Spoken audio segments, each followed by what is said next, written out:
छत्तीसगढ़ राज्य में एक जिला है बस्तर। उस बस्तर की कहानी को एक्सप्लेन करती हुई एक फिल्म आई है, बस्तर द नक्सल स्टोरी। इसको अभी कुछ मित्रों के साथ देखने का मौका मिला। मैं यही कहूँगा कि इस समय हिंदी फिल्म इंडस्ट्री एक रिवॉल्यूशन और एक इवोल्यूशन के दौर से गुजर रही है। मैंने इसके पहले भी मैं बहुत कम ऐसा होता है कि फिल्मों के ऊपर वीडियो बनाऊं, लेकिन लगातार ये मेरा दूसरा वीडियो फिल्मों के ऊपर है। इसके पहले मैंने अभी आर्टिकल 370 पे जो फिल्म बनी है उसके ऊपर मैंने वीडियो बनाया, और आज मैं बस्तर के ऊपर बात करने के लिए बैठा हूं। समझने वाली बात यह है कि 70 वर्षों में जो हमारी हिंदी फिल्म इंडस्ट्री, जिसे कि बॉलीवुड कहा जाता रहा, उस बॉलीवुड ने हम लोग को क्या परोसा था, क्या दिखाया था। हमें पिछले 70 सालों में फिल्म के नाम पे केवल एक चीज दिखाई गई, और वो फिल्म थी, वो क्या चीज थी? वो चीज थी लड़का लड़की का प्यार, मोहब्बत, इश्क। मतलब हमें यह दिखाने की कोशिश की जा रही थी कि भारतवर्ष में जो सबसे ज्यादा कहानियां हैं, जो चिंतन है, जो लोग सोचते हैं, वो केवल इतना ही है कि एक लड़का और एक लड़की के बीच में इश्क हो जाता है, और इसके बाद फिर लड़की वाले के भी जितने रिश्तेदार हैं, लड़के वाले के भी जितने रिश्तेदार हैं, सब जो है इस समय विलेन बन जाते हैं। समाज के जो दूसरे लोग हैं वो भी विलेन हो जाते हैं। समाज में कोई अगर क्षत्रिय है तो उसको ठाकुर कह के बदनाम किया जा रहा है, ब्राह्मण को लोभी कह के बदनाम किया जा रहा है। मतलब हमारी संस्कृति के ऊपर इस बॉलीवुड के द्वारा 70 साल में केवल हमले किए गए। इस देश की जो आवश्यक कहानियां थी, जो लोगों तक पहुंचनी चाहिए थी। आज सोचिए, बस्तर एक ऐसी कहानी है, ऐसी कहानी जो हम लोग को पता ही नहीं थी। जैसे धारा 370 हटा, तो धारा 370 के लगाने में और हटाने में कितनी समस्याएं हुई, वो जब ये फिल्म आई तब हम लोग समझ पाए।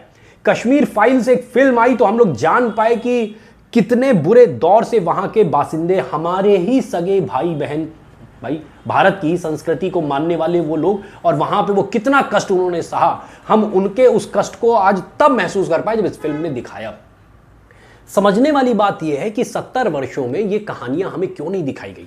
मेरा स्ट्रांग रिकमेंडेशन है कि इस फिल्म को देखिए। ये भारतवर्ष की आवश्यक कहानियां जो हमें जाननी चाहिए कि किस तरीके से, सोचने की बात है। जब ये फिल्म आप देखते हैं तो क्या समझ में आया, मैं जो 2-3 चीजें केवल इसमें रखना चाहूंगा।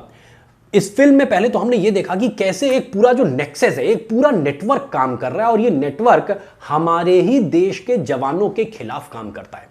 हमारे देश के जो पुलिस के जवान हैं, या सीआरपीएफ के जवान हैं, या दूसरी भी जो सुरक्षा एजेंसियां हैं उसके जो जवान हैं, जो वहां पे केवल ऐसा नहीं है कि देश की रक्षा के बॉर्डर को ही केवल करते हैं। समझने वाली बात यह है कि किस तरीके से वहां का ही आदमी परेशान था। बस्तर की माएं परेशान थी। एक मां की स्टोरी दिखाई गई है।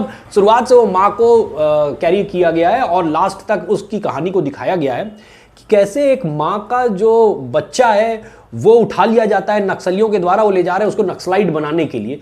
दूसरी तरफ उसके पति को जो है मार दिया जाता है। किस लिए मार दिया गया? इसलिए मार दिया गया क्योंकि उसके पति ने गांव के लोगों को मोटिवेट किया कि भारत के झंडे को वहां पे फहराना चाहिए, वहां पे हमारा राष्ट्रगान होना चाहिए, तो उसने राष्ट्रगान करवाया। समझने वाली बात है, देश की अस्मिता को हमारी जो सेना, हमारी जो फौज, हमारी जो पुलिस सुरक्षा एजेंसियां हैं, वो देश की अस्मिता की रक्षा के लिए वहां पे लड़ रही हैं, अपनी जानें दे रही हैं। और इसके बाद उसके खिलाफ काम कौन कर रहा है? उसके खिलाफ चाहे आप वहां पे पॉलिटिशियंस ले लीजिए, या ब्यूरोक्रेसी के लोगों को ले लीजिए, जुडिशरी में बैठे हुए लोगों को ले लीजिए, आप मीडिया में बैठे हुए लोगों को ले लीजिए, या फिर आप बॉलीवुड में बैठे हुए लोगों को ले लीजिए।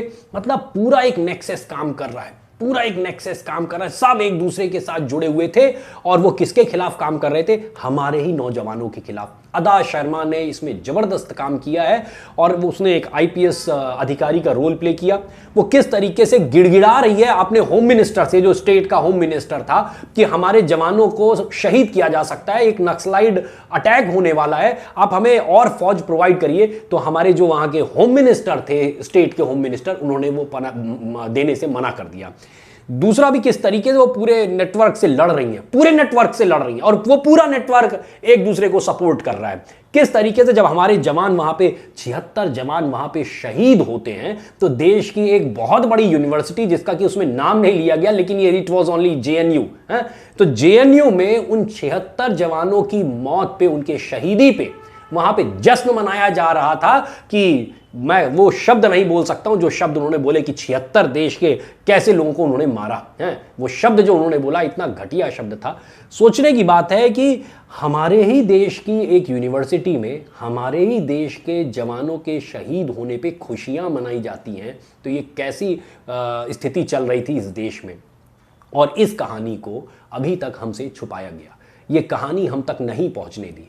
मैं धन्यवाद देना चाहूँगा इस फिल्म के डायरेक्टर सुदीप्तो सेन को, मैं धन्यवाद देना चाहूँगा इस फिल्म के प्रोड्यूसर विपुल अमृतलाल शाह को कि आपने इतनी हिम्मत की कि चलिए आगे आते हैं और देश की इन दबी हुई कहानियों को जनता के समक्ष रखते हैं कि जनता जाने कि किस तरीके से हमारे जवान, हमारे लोग वहाँ पे परेशान थे और कैसे वो लड़ रहे थे और लड़ते लड़ते उन्होंने ये सब जो है ये सब उन्होंने बर्दाश्त किया, ये सब देखा।